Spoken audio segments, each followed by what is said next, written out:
Friend, मैं सुधा सिंह। मैं आप लोगों को एक कहानी सुनाने जा रही हूँ जिसका शीर्षक है बड़ा कठिन किरदार है बेटियों का। ये कहानी एक बेटी के ऊपर है और काल्पनिक है पूर्णतः, लेकिन आज के समाज से प्रेरित है और आज के समाज में जो घटनाएं घटित हो रही हैं उसी के ऊपर है।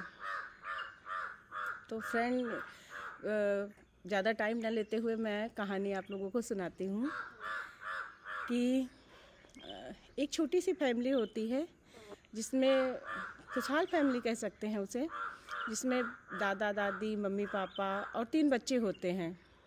और जो है उनके यहाँ एक प्यारी सी बिटिया होती है जिसका नाम इशिता होता है और लोग उसे प्यार से ईशु कहते हैं। वो 2 भाइयों की लाडली बहन होती है। मैं उसी के बारे में ये कहानी है कि ईशु की मम्मी कुछ काम कर रही होती है। वो बुलाती, ईशु इधर आना ज़रा। तो ईशु आती है और मुझे मन से कहती, जी मम्मा आपने मुझे बुलाया। तो ईशु की मम्मी कहती है, हाँ बेटा, जो है कल तुम अपनी फ्रेंड के यहाँ गई थी, सुमन के यहाँ गई थी और तुमने उसके बारे में मुझे कुछ नहीं बताया। तुम तो उसके बारे में हर बात शेयर करती हो। तो ईशु कहती है, मम्मा क्या बताऊं, वो जब से ससुराल से आई है तब से उसने जो है मतलब वो बहुत चुप सी रहती है। पता नहीं क्या हो गया है उसे। जहाँ वो हमेशा खिलाती थी, हंसती थी, आज वो बहुत शांत सी हो गई है। तो ईशु की मम्मी कहती हैं, होता है बेटा, नया घर है, नया माहौल है, हो सकता है वो उस माहौल में भी ना एडजस्ट कर पा रही हो, लेकिन वो बहुत समझदार लड़की है, एडजस्ट कर लेगी। तो ईशु के मन में सवाल आते हैं। तो वो कहती है, मम्मा ऐसा क्यों होता है कि लड़कियां या तो शादी के बाद बहुत खुश हो जाती हैं या बहुत उदास रहती हैं। तो ईशु की मम्मा उसे कहती है कि बेटा, जैसे हर घर का माहौल होता है। कुछ लोग कोऑपरेटिव होते हैं तो वहाँ पे लड़कियाँ जल्दी एडजस्ट हो जाती हैं, और कुछ लोग जैसे नहीं कोऑपरेट करते हैं तो वहाँ पे लड़कियाँ जल्दी एडजस्ट नहीं हो पाती हैं। माहौल के ऊपर निर्भर करता है। तो ईशु के मन में भी कई सवाल गूंजते हैं कि ऐसा क्यों होता है कि मम्मी पापा लड़कियों को पालते हैं, पोसते हैं, फिर जो है उन्हें विदा कर देते हैं। तो ये बातें वो अपने मम्मी से पूछती है। तो उसकी मम्मी समझाती हैं कि बेटा, ये तो दुनिया का रिवाज है, लोग बेटियों को पालते हैं, पोसते हैं और फिर विदा कर देते हैं, और ये रीत हम सबको निभानी पड़ेगी। तो ईशु मम्मा से पूछती है अपने कि मम्मा जो है क्यों मतलब ऐसा होता है कि शादी के बाद लड़कियां दुखी रहती हैं और जो है एडजस्ट नहीं कर पाती। तो उसकी मम्मा समझाती है कि बेटा, जिस तरह एक पेड़ को आप कहीं और बैठा दो और उसे प्यार, पानी, खाद टाइम से ना दो तो वो पेड़ मुरझा जाता है। ठीक इसी तरह लड़कियां होती हैं। अगर उन्हें प्यार रूपी खाद और जो है एक गाइड की तरह आप डील करोगे तो वही लड़कियां उस माहौल को अपना लेंगी और हमेशा खुश रहेंगी। लेकिन आप अगर उन लड़कियों को तिरस्कार करोगे तो वो लड़कियां मुरझा जाती हैं। तो ईशु पूछती है, मम्मा क्या आप जब शादी करके आई थी आपको भी इन समस्याओं का सामना करना पड़ा था? क्या दादा दादी ने आपको परेशान किया था? तो ईशु की मम्मा कहती है कि परेशान तो नहीं किया था, हाँ छोटी मोटी गलतियों पे डांटा था, क्योंकि जो है वो हमारे बड़े हैं और हम जब एक नए माहौल में जाते हैं तो वहाँ के माहौल को समझना, वहाँ के रीति रिवाज को समझना हमारे लिए कठिन होता है। तो हमारे बड़े ही जो है हमें समझाते हैं। दादा दादी ने भी डांटा था, जैसे तुम लोग कोई गलती करते हो तो जो है हम और पापा आप लोगों को डांटते हैं, आपको, भाई को। तो ईशु और मम्मी में दोनों में बातें ही हो रही थी कि उसका बड़ा भाई अंदर आता है और कहता है कि क्या हो रहा है? तो ईशु कहती है, कुछ नहीं भैया, मैं पानी ले आऊँ आपके लिए, और पानी का गिलास लाकर भाई के हाथ में थमा देती है।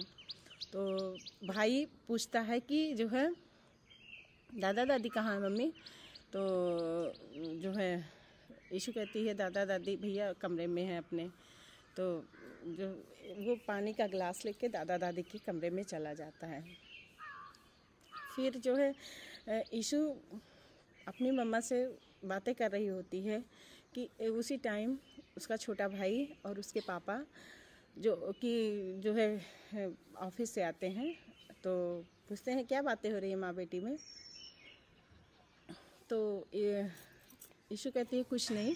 तो भाई पूछता है कि क्यों छुटकी जो है सिर्फ बैठ के ही खाएगी, या जो है थोड़ा हाथ भी मम्मा का बटा लिया कर, नहीं तो ससुराल जाएगी तो तुम्हें बहुत डांट पड़ेगी। तो वो ईशु कहती है कि भैया देखो ना मम्मा भैया हमेशा मुझे चिढ़ाया करते हैं, और ज़्यादा अगर दिमाग ख़राब करेंगे तो मैं शादी ही नहीं करूँगी और इन्हीं के बीवी बच्चों को परेशान करूँगी। इसी बीच जो है दादा दादी और बड़ा भाई सुमित सब लोग जो है आते हैं और डाइनिंग रूम में बैठ के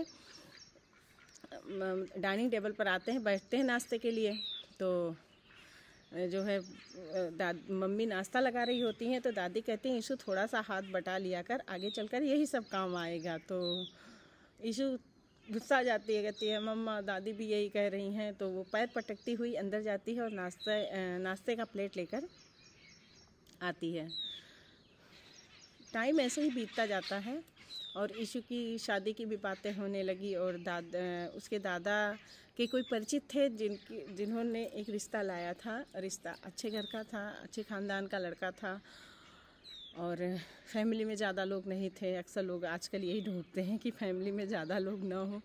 तो मेरी कहानी में भी यही चीज़ें हैं कि फैमिली में ज़्यादा लोग नहीं थे। तो जो है सिर्फ लड़का था, उसके मम्मी पापा थे, और जो है वो लोग अच्छे ख़ानदान से, लड़का सॉफ्टवेयर इंजीनियर था। तो पहले तो उसके घर वाले नानुकुर करते हैं, पर उनके दोस्त के दादाजी के जो दोस्त थे उनके ऊपर ज़्यादा दबाव डाला, तो उन्होंने लड़की देखने के लिए हामी भर दी। तो मतलब लड़की देखने के लिए वो लोग एक होटल में आए, और ये लोग ईशु और उसके घर वाले निकल रहे थे, तो थोड़ा सा लेट हो गया। तो जब वहाँ पहुँचे होटल में, तो लड़के की मम्मी थोड़ी तमतमाई हुई थी कि देर हो गया और जो है अभी ये लोग नहीं आए। तो उन लोगों को, ईशु की मम्मी को भी थोड़ा सा था कि हम लोग लेट पहुँचे, टाइम से नहीं पहुँचे हैं। तो उन्होंने हाथ जोड़ते हुए सॉरी बोला, नमस्ते, पहले तो नमस्ते किया, फिर कहा बहन जी गलती हो गई, हम लोग थोड़ा लेट हो गए, रास्ते में ट्रैफिक बहुत था तो इस वजह से थोड़ा सा लेट हो गए। तो लड़के की मम्मी कहती हैं कि आप लोगों को पता होना चाहिए कि इस टाइम ट्रैफिक बहुत होता है, तो आप लोगों को टाइम से पहले निकलना चाहिए। तो ये बातें ईशु को लगी यार पहली मुलाकात में ऐसे कौन बोलता है। तो जो है फिर लड़के के पापा उन्होंने बात को संभालते हुए अपनी वाइफ से कहा, इंदु हो जाता है, थोड़ा सा टाइम ऊपर नीचे हो जाता है, कोई बात नहीं। फिर ईशु के भाई नाश्ता और सारे नाश्ता पानी मिठाई सबका इंतज़ाम करने लगे। तो फिर बातों का सिलसिला वहाँ पे शुरू हुआ। लड़का तो शांत बैठा था, उसने ईशु की तरफ एक आध बार नज़र उठा के देखा। तो जो है फिर बातों का सिलसिला वहाँ पे स्टार्ट हुआ कि बेटा तुमने पढ़ाई कहाँ तक की है। तो ईशु ने कहा मैंने बीकॉम किया है और अभी आगे पढ़ना चाहती हूँ मैं, और जॉब भी करना चाहती हूँ। तो फिर उसकी मम्मी ने कहा तुम्हें खाना वगैरह बनाना आता है। वैसे कि अक्सर सास लड़के की मम्मी लोग अक्सर ही क्वेश्चंस करती हैं कि तुम्हें किचन का काम आता है। तो ईशु कहती है जी आंटी थोड़ा बहुत कर लेती हूँ और मैं भी सीख रही हूँ। तो ईशु की मम्मा कहती हैं कि हम लोग इसकी पढ़ाई की वजह से हम लोगों ने इसको जो है ज़्यादा किचन में काम नहीं करने दिया, लेकिन हाँ ये इसको सीखने की बहुत चाहत है तो ये सीख लेगी। तो जो है फिर ये होता है कि उसकी मम्मी कहती हैं लड़के की कि ये सब काम तो आना चाहिए लड़कियों को, क्योंकि आगे चलकर पढ़ाई लिखाई नहीं किचन का काम ही काम आता है। तो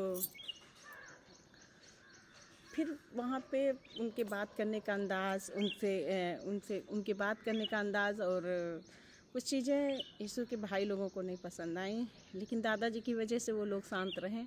और सब बातें जब हुई, इसके बाद दोनों लोग आपस में एक दूसरे से नमस्ते किया और एक दूसरे से फिर विदाई ली और चले आए। तो रास्ते में दादाजी ने पूछा कि बेटा लड़का कैसे लगा, भाई से पूछा।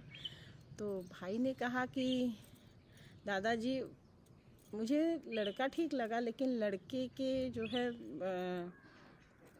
मम्मी का व्यवहार मुझे नहीं अच्छा लगा।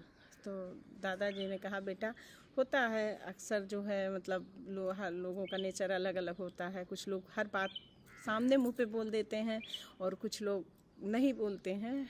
तो ये सारी चीज़ें मैटर नहीं करती हैं शादी ब्याह में। तो फिर भाई ने कहा कोई बात नहीं, मतलब उस बात पे ध्यान नहीं दिया। और यीशु मन में ही सोच रही थी कि आखिर ये कैसा लड़का है जिसने कभी एक बार मुझे देखा नहीं, ना मुझसे बात की। और जब पूछा गया कि बेटा तुम्हें बात करनी है, तो उस लड़के ने कहा कि मैं क्या बात करूं, मम्मी को जो पसंद होगा वो वही मेरी पसंद होगी।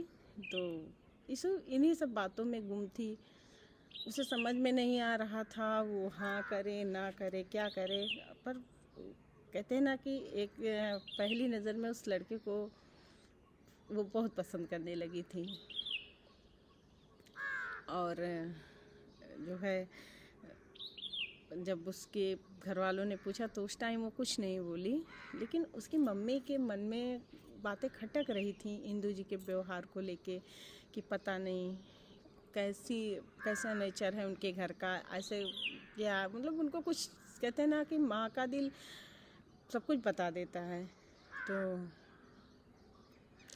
उनके मन में ये बातें खटक रही थी कि कैसे, तो घर का सुबह मतलब शाम को खाना वाना खिलाने के बाद वो अपनी बेटी के कमरे में गई।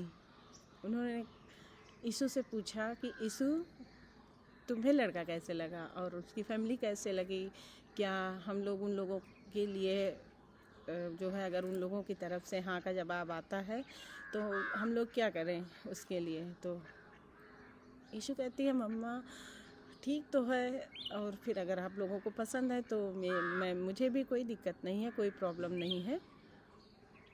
तो उसकी मम्मा कहती हैं कि बेटा बात मेरे या घर वालों के पसंद की नहीं है, पूरी ज़िंदगी तुमको गुजारनी है। तो आप जो है मतलब आपको जैसे पसंद होगा या कोई बातें होगी तो जो है तभी हम लोग आगे बात करेंगे। जो है अभी तुम पढ़ाई कर रही हो, कोई ऐसा नहीं है कि हमको शादी करनी ही करनी है। तो यीशु का दिल तो खैर उस लड़के पे आ गया था।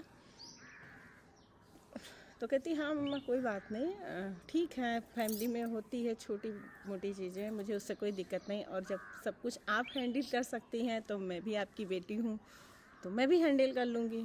और आप ही ने सिखाया है कि प्यार से सब कुछ जीता जा सकता है। तो यीशु की मम्मा कहती है कि हाँ बेटा, लेकिन डिपेंड करता है उस घर के माहौल पे भी। तो यीशु कहती है मम्मा आप ही कहते हो कि लड़कियों को हर जगह संघर्ष करना पड़ता है, चाहे वो माँ के रूप में हो, चाहे बेटी के रूप में हो, और फिर चाहे बहू के रूप में हो। तो आप चाहे जो भी घर ढूंढोगे वो परफेक्ट तो होगा नहीं, मुझे ही उस माहौल के हिसाब से ढलना होगा। तो उसकी मम्मा कहती हैं, फिर उसकी मम्मा नहीं कुछ बोलती हैं, उन्हें लगता है कि उनकी बेटी को वो लड़का पसंद आ गया है। तो फिर जो है आगे की कहानी फिर आपको मैं दूसरे हफ्ते सुनाऊंगी। अगर आप लोगों को पसंद आए तो प्लीज़ लाइक और शेयर कीजिएगा और कमेंट भी दीजिएगा, क्योंकि आप लोगों के कमेंट ही मुझे बताएंगे कि मैंने कैसे लिखा है और कैसे आप लोगों तक पहुंचाई है। तो प्लीज़ कमेंट भी करिएगा। और अगर कुछ गलती हो जाए तो उसको भी बताइएगा मुझे। अगर मेरी कहानी अच्छी लगे तो प्लीज़ जो है फिर मंगलवार को मेरी कहानी ज़रूर सुनिएगा। Thank you.